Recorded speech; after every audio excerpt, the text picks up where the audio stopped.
welcome back to my channel. Today I just wanted to sit down and do a nice little kitty health video with you guys, just talking about all the things that you may need to know, things you don't know. I'm just trying to bring you information here, okay, because that's what we do. We learn from each other. And if you guys have any tips down below that I didn't mention, please make sure you comment them. So I have all my notes in here. This is the right way to hold it. And yeah, I just wrote down some things that I've learned over the years. I feel like they don't teach you as much as they probably should about down there, and like what's normal, what's not. So I'm no doctor or anything, but I just been like trying to learn from my body and like reading articles and things of that nature. So I just wanted to come and tell you guys some stuff. So yeah, let's just get started. So I really want to make this video because I feel like there's a lot that's unsaid about down there, like what's normal, what's not normal, things you should and shouldn't do. Again, if you have any real concerns, you should always consult a doctor, but I feel like these videos are helpful, and yeah, so I just decided to make one on my own because some of the things that I'm going to mention I haven't heard in any videos so far. The first note that I have on my notebook is to not let men influence what you do down there, because at the end of the day they do not have a veg, and they can't really tell you what to do, because if anything you should know your body more than what they're trying to say. So don't make them feel like you have to smell like peaches and cream and candy, because that's not normal. That is not how we smell naturally. You can eat more fruit and that'll make you smell a little bit citrusy, but like nobody's gonna smell like a whole candy store. That's just not happening. So that's my first tip. Do not let men influence like what you do down there. If they say you should use this soap with this smell, like at the end of the day, if you're having a real problem, consult a doctor, but don't let men decide what you do down there, period. The next thing I just want to note is that it's natural to smell like down there. I don't want to say that you're supposed to be smelly, like stinky, fishy, like rotten, yeasty. You're not supposed to smell like that, but there is a natural smell that comes from our bodies. Again, we're not going to smell like flowers and candy. That's just not what it is. And I just want to make that known, because most girls, they think like I'm supposed to smell good down there, which you are, but it's a natural smell. It's not any artificial smell that you should be smelling like, if that makes sense. So if you have like a natural smell and it doesn't make you want to throw up, it doesn't smell like fish or yeast or anything rotten, then you're good. The next thing I want to note is that you can wash with warm water alone if you really want to. Like for me, I know I'm sensitive to like a lot of soaps. Even when I don't get it in there, I just get it on there, I can still sometimes come back with a yeast infection because I'm super sensitive down there. So what I've been doing is I've been whenever I use the bathroom, I take my tissue that I'm wiping with and I just run it underneath warm water, and I clean down there thoroughly almost after every use. Of course, when I'm not in the streets I can't, but when I'm at home and I use the bathroom, I take tissue and warm water and I really wipe down there and to make sure it's clean. Also when I'm in the shower, I use warm water and clean hands, and I just make sure I get all up in there. I do use soap at times, but with me and how my body is set up, I can't use it all the time. I just can't. The next thing is changing out your panties every 6 months. Now I know this can get expensive, but you can definitely buy like those packs of panties on Amazon for like $10, $12, $15. So changing out your panties don't have to be super expensive every time, but you definitely want to keep them in rotation and change them out. You want to throw them away every 6 months, because what happens is we wash them a lot and we just wear them a lot, and you don't want to, like, even when you do wash it, it's not going to be as clean as when you first got it. So it's just good to keep down there safe by just starting all over every 6 months. So I like to just buy some cheap panties on Amazon, or if Victoria's Secret or somebody is having a sale, Fenty is always having a sale, you can definitely get new panties from there. And just, you could buy 7, you could buy 15, or whatever you think will last you for those 6 months, in rotation, of course. And because of buying new panties, when you get those panties, you should definitely wash them as soon as you get them. Don't think that they're clean just because they're coming from the store, because you don't know what was done with them. Like you don't know if they've been dropped, if they've been like bleached with certain chemicals or whatever. Like you just don't know what you don't know what happened before it got to you. So I make sure that I wash every single pair of panties that I own before like after I buy them, of course. And then also on top of that, one of my good friends brought this up to me, that they have a detergent for just your underclothes, so just for your bras and your panties, and I feel like that would be good. And I definitely plan on buying some because, you know, I don't want to wash, you know, my delicates and stuff with the rest of my clothes, but just having its own detergent should be really helpful because it's made for that type of stuff. The detergents that we use, like Tide and, you know, all the other brands, like, they can have harsher chemicals that you don't necessarily want washing those parts that are touching sensitive parts. So yeah, I feel like that is a really good thing to know. And I will leave the picture on the screen of the detergent that she told me about, but there's probably more, so, you know, it's good to know. I like that they're coming out with things that will really help us, and most likely they're made by people that have what we have, so that they know what can and cannot touch down there. Another thing is to just let it breathe, okay? Whenever, I guess, we're not on our menstrual, don't wear panties to bed, you know, if you don't have to. Just, you want it to breathe. Like, yes, cotton is breathable, but ain't nothing like being free balling it and just having it breathe. That's why they don't want us to wear silk and lace and all that stuff, because that traps moisture in, and you really just want to, like, have it get air into it. So what better way to do that than not wearing any panties at all?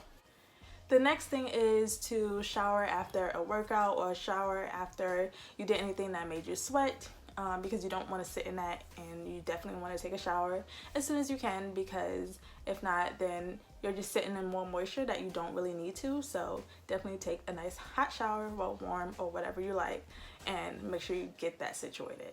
The next thing is you can either take cranberry pills, you could drink cranberry juice, or you could eat fresh cranberries. This is really good at preventing yeast infections and UTIs, so you should definitely be incorporating it into, like, your daily things that you take or drink or whatever, because I've definitely noticed a difference when I do take my cranberry pills. I get less yeast infections and all that stuff, so it's definitely good for those type of things. And again, if you don't like to take pills, you can eat the real thing, or you can drink juice. So we have options, and you want to do 100%. You know, like, natural things. You don't want to do any, like, mixtures of cranberry, just 100%. Next is to drink a lot of water. When you drink a lot of water, you're basically flushing out your system, and that can lead to, you know, just like a healthy down there area. So you want to make sure that you at least drink a half a gallon, maybe a gallon if you can, of water, because it's really good for the body and for down there as well, because you're just cleaning everything out. Next is when washing, like I just mentioned not too long ago. I do sometimes use soap, but I do like to use natural soaps, and what I've recently been using is the honey pot. So I've been using the honey pot. I got the one for sensitive skin because, again, I'm just, like, super sensitive down there. So I got the foaming wash, and then I also have the wipes. These definitely come in handy for, like, after period care for me, because that's when you really just want to get everything clean and start on a fresh slate. So I like to use soap and wipes of those things during that time of the month, but I don't use it, again, all the time.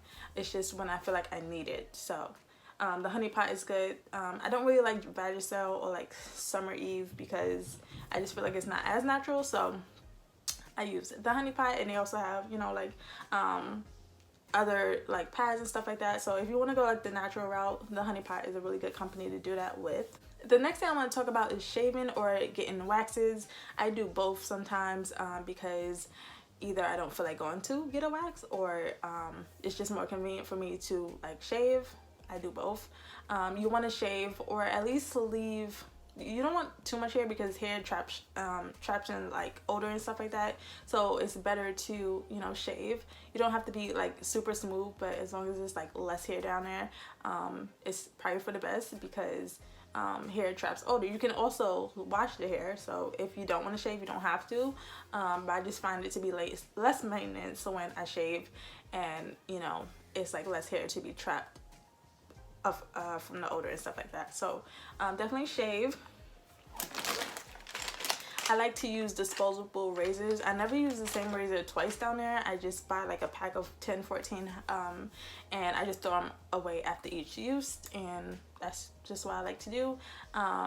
I use a soap. I don't really use shaving creams. I just use like, I could put some of this on there and use that. I don't really like shaving creams in that area just because, again, I'm just super sensitive. But even sometimes I just use water, anything to get the hair off, and then I just keep up with that as need be.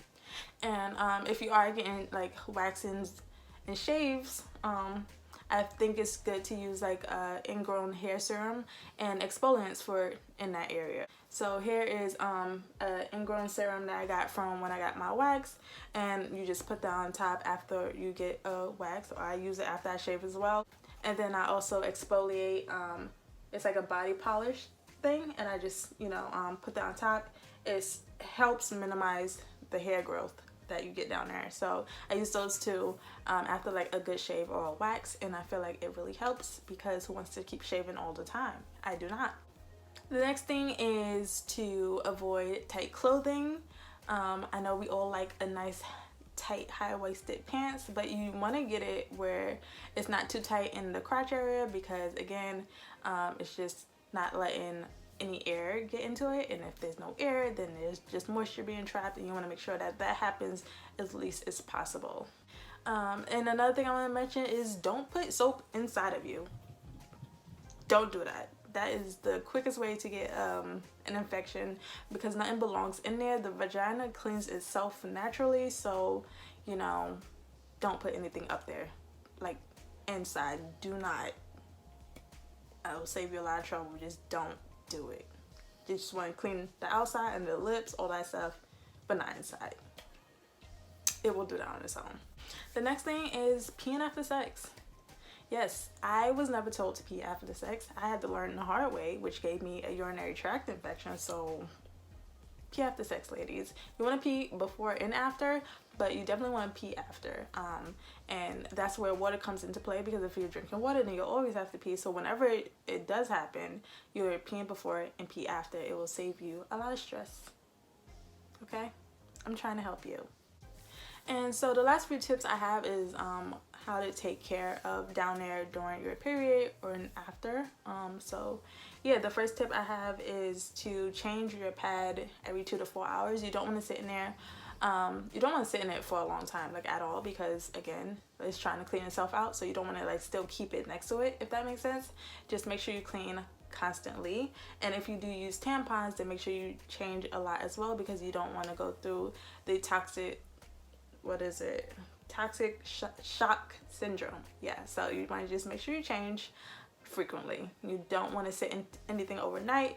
If you have to get up during the night, then do so, but make sure you change as much as you can, because that is the best way to prevent anything from going wrong. Another thing is, if you do use pads, you don't want to use any scented pads, because it has like perfumes and artificial things that you just don't want down there during this time. So make sure that you don't use scented pads, and you can tell if they're scented mostly because the box is like, it has more color on it, or it'll just say it on the front. I bought some by accident once, and I returned them because I'm not using them. I'm not trying to play those type of games. It will make the pad smell good, but it doesn't really matter, because what is coming out just doesn't. So it doesn't matter. Just get natural, unscented ones.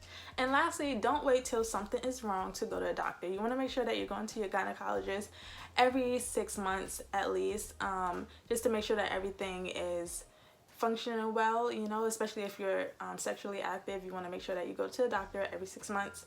Right now you can do virtual, but I definitely feel like you should definitely be going to make sure that everything is good. If you have any questions or concerns, you can always ask them, and it's just something that we should be doing. Also, you know, there's like certain tests that we need at certain ages, so make sure you're up to date with all that stuff.